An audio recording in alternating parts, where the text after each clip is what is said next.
ইচ্ছা না থাকা সত্ত্বেও এত সকাল সকাল উঠে কেন আমাকে রেডি হতে হয়েছে? চলো সবটাই তোমাদেরকে বলবো আজকের এই ভিডিওতে।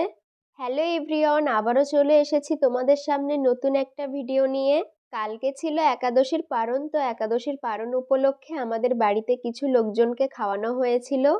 দেখো সকাল হতে না হতেই সবাই কিন্তু রেডি হয়ে রান্নার কাজে লেগে পড়েছে। কাল তো আমরা অনেকেই একাদশী করেছিলাম, তাই সবাইকে যাতে বেশিক্ষণ না খেয়ে থাকতে হয়, সেই জন্য সকাল সকাল নিরামিষ ভাত তরকারি করা হয়েছে। রান্না শেষ হওয়ার পরেই দেখো মা আমাকে ভাত তরকারি বেড়ে দিচ্ছে। এই তো আমি খেতে বসে পড়েছি, দেখো আমার সঙ্গে সঙ্গে মা মামিরা সবাই খেতে বসে পড়েছে। খাওয়ার পরেই দেখছি এখানে ছোট ছোট ভাইরা সবাই খেলা করছে। এই যে ছোট ছোট সব ভাইদেরকে দেখছো, এরা কিন্তু সবাই মামার ছেলে। এদিকে দেখো সব মামিরা দিদারা সবাই কিন্তু কাজ করছে, আর আমি ভিডিও করছি বলে দেখো সবাই হাই করছে। এই দেখো এটা হচ্ছে আমার মা। সমস্ত রান্না কিন্তু মামি করেছে আর সবাই হাতে হাতে কাজ করে দিয়েছে। মোটামুটি সবাই কিন্তু কাজে ভীষণভাবে ব্যস্ত হয়ে পড়েছে। এই দেখো এটা হচ্ছে আমার দিদা, তো দিদা এখানে চাটনি আর পায়েস করছে।